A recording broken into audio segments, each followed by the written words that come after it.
Church. Welcome to Beyond Sunday. This is the fourth week in our Fear series this week. Kim Rogers, who's with us, thank you for joining us.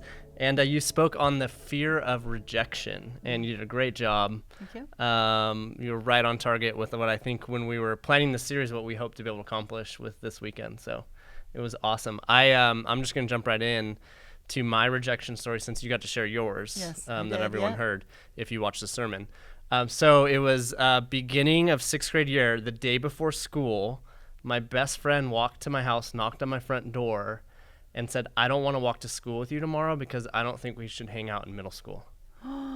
And we literally never hung out ever again. He just made that choice, middle school. He made that choice. I wasn't cool enough for him now that we were going into middle school, and it was over. Oh, no. And I was devastated. We are devastated. Yeah, I was absolutely devastated. That's one of the points I was making, is that when we're kids, it totally devastates us when that happens. Yeah. And then ideally, as we get older and we have a relationship with God, we won't be so devastated. That's what I was trying to do with this message. Yeah. Like, you don't have to be devastated. As an adult, we know. But I think we usually are. Like, that's all true, right. But it's still hard, Yeah. and we still all wrestle with it. So that was my that's my first memory, and it still sticks with me sometimes. Like I think about, I totally remember it.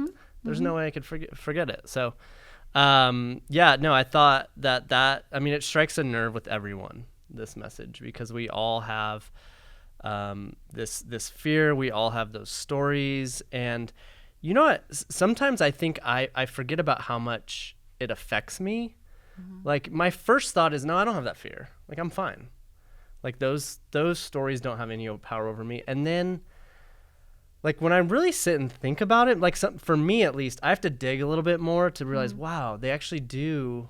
They're still there. And there's maybe some more work for me to do. Now, other people, like, they don't have to dig at all. Like, it's right there all the time for them, just because they're in a different situation. But for me, my initial thought was, I don't have that one. I don't have that fear. Until I realized, wait, I totally have it. I think for me and for a lot of women, we just assume nobody else has that fear, but we have that fear.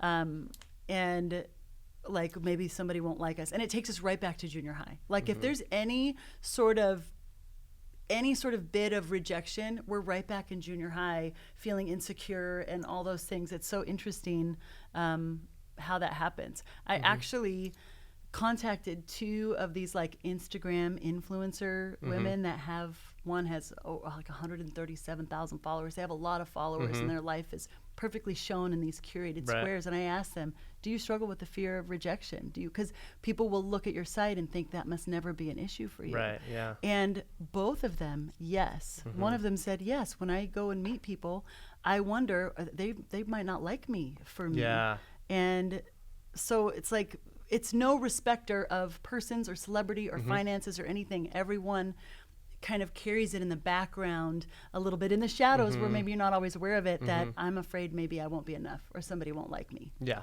yeah. I love the phrase that you used. I think it was like 2/3 of the way through or near the end of your sermon, where it's how, I don't know exactly how you phrased it, but the rejection God will use as a promotion.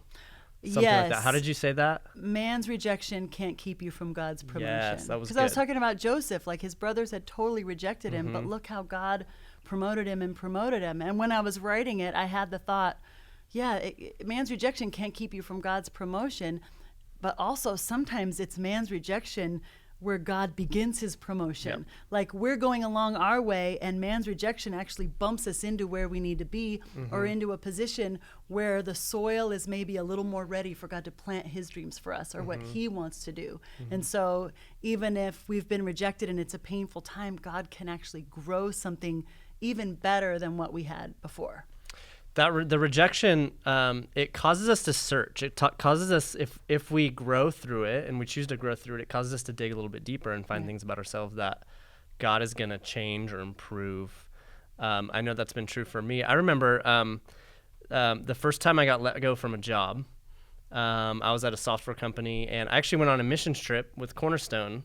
This was in 2005, I believe. And I went on a missions trip, gone for 2 weeks.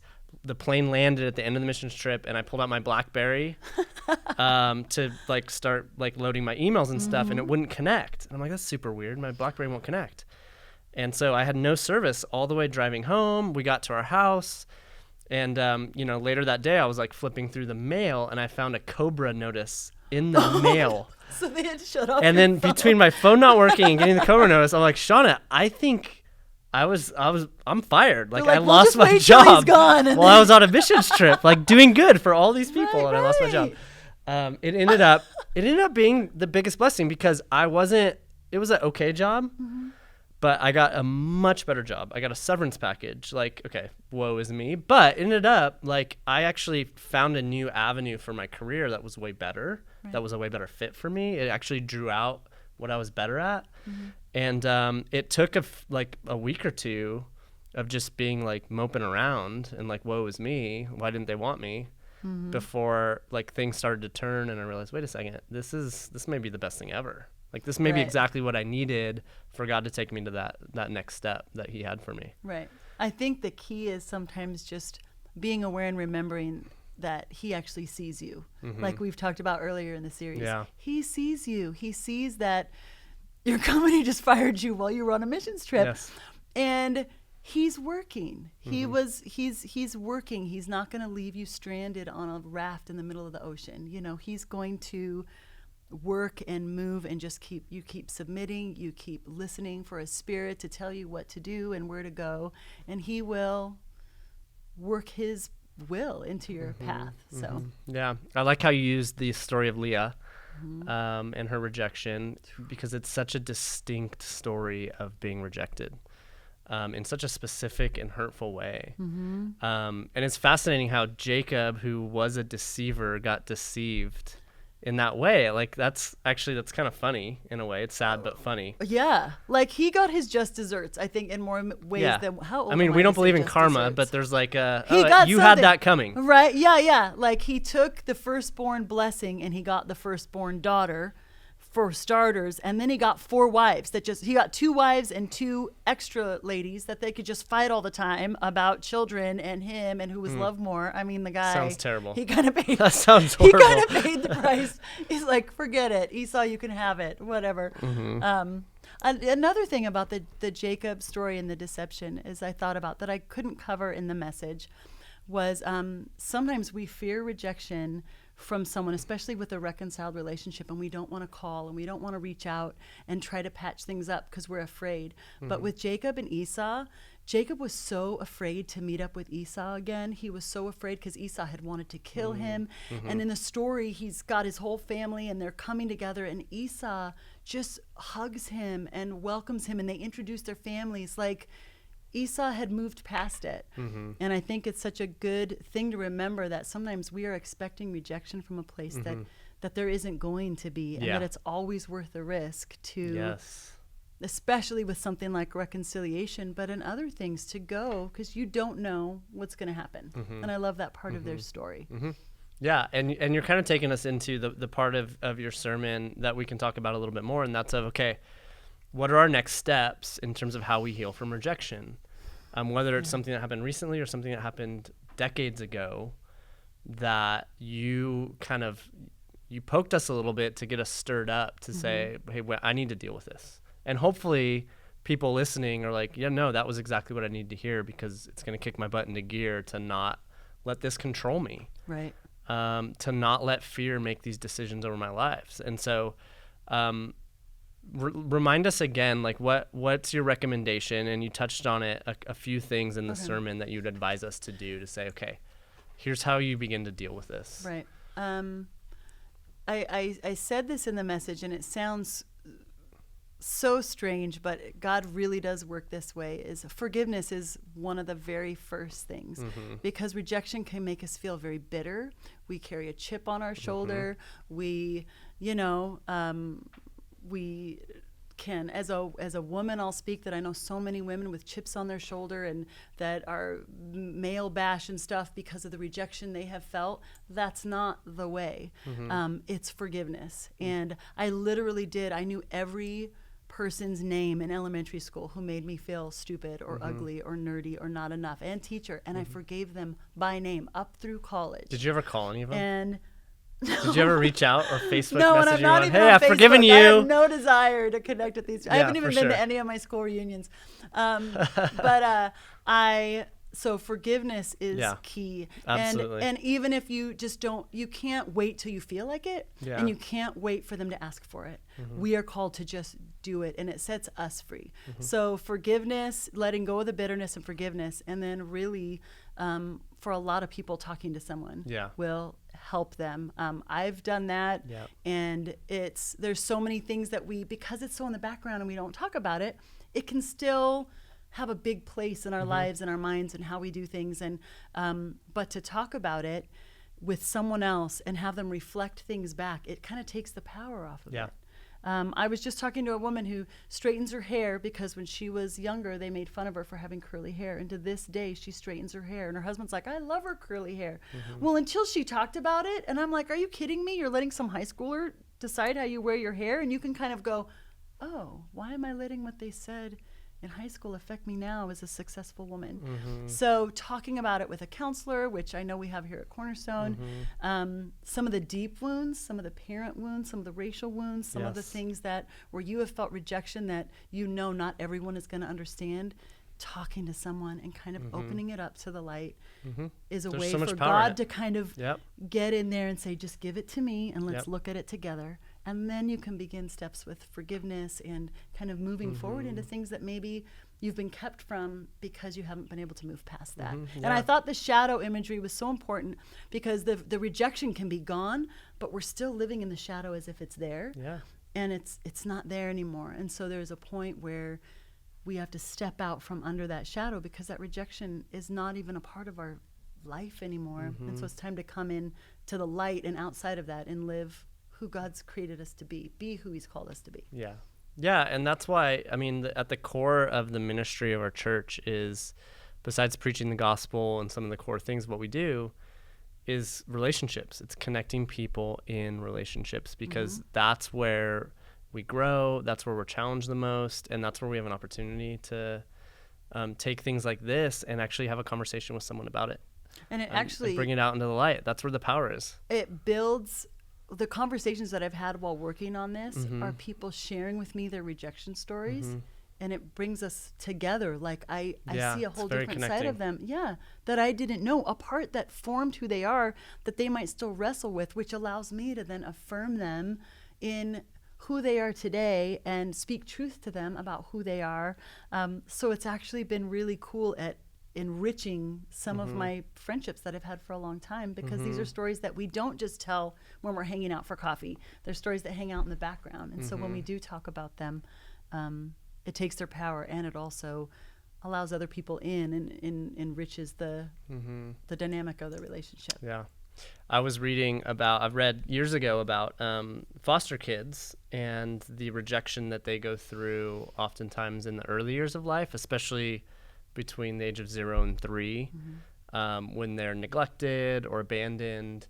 And there's scientific research done on how our brain forms in those years, right? And it's obviously very developmental, and so much of our brain is formed. But these children that were studied who had trauma and were abandoned, their brain formed differently.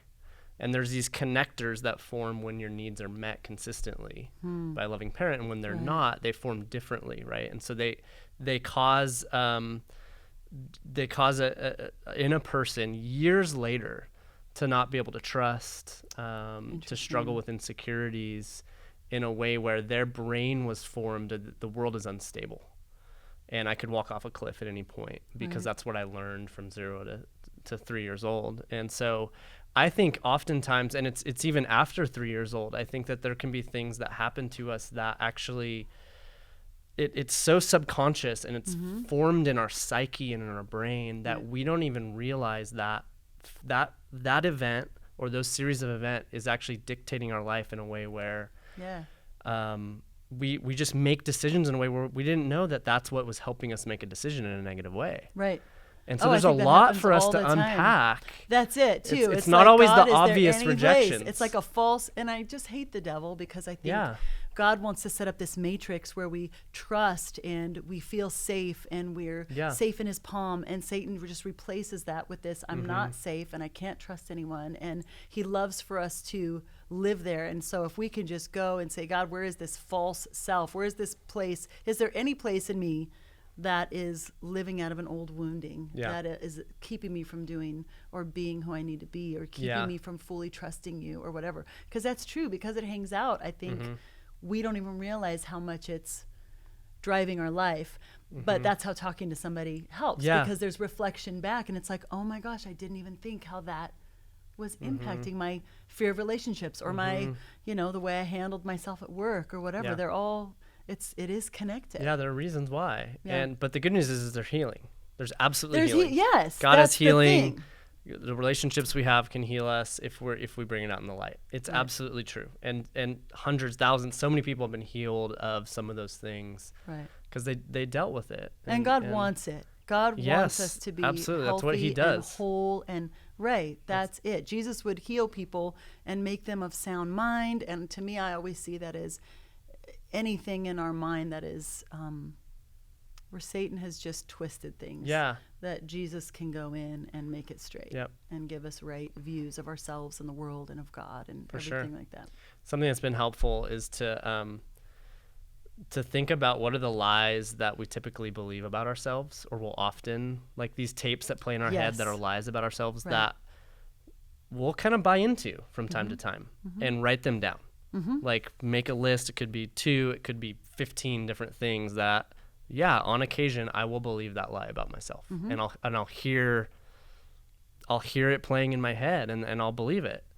And just putting it on paper is really helpful, and looking at it and labeling it. These are lies. Yeah, that is very It's such powerful. a healthy exercise. When I had my first son, I had severe postpartum depression, horrible. And for many months, it was just devastating. And a friend eventually invited me up for just some of her friends to pray over me. And they said, because I couldn't even get in the word. I was just depressed. I was anxious. I was angry. It was like a different person. It was so rough. And so they said, what are some of the lies that Satan's telling you? And I said, I'm defective. I'm a monster. I'll never be happy again. I'm a horrible mother. And they wrote them down. And then they spoke truth over me and gave me scriptures for the truth. Yeah. And so the next time Satan wanted to say, you're a monster, you're never going to be happy, I was like, oh no, those are lies. I had named them as lies. So I love that you said that, because I named them as lies so that even if my heart was, even if I was depressed or in that place, my mind could go, no, those are lies. This is what God says about me. Yep. And that was a turning point in my recovery from postpartum depression, was naming the lies and speaking out truth over them. So that is great. I think that's a great exercise for anybody that's watching this, to write down the lies that Satan is telling you about yourself, and then speak the truth out. Because again, it's bring it in a light. Searching for that scripture that counters those lies is phenomenal. Yeah. And they're there. That's a great. I'm glad you brought that up, because that's very powerful. Thank you for the time that you put into the sermon and the work that you put in. I know that it will have an impact on a lot of people's lives. I hope so. And we're going to carry on next week, the last week of our Fear series. Becky Fitch is going to be preaching with the fear of the unknown, all those scary things in the world that could happen. That a lot of people struggle with, that fear of. I do. So I can't wait. You mentioned the active shooter one. Or there's so many. The world is crazy. And so we're going to talk about that a little bit. So hope you have a good week. We'll talk to you all soon.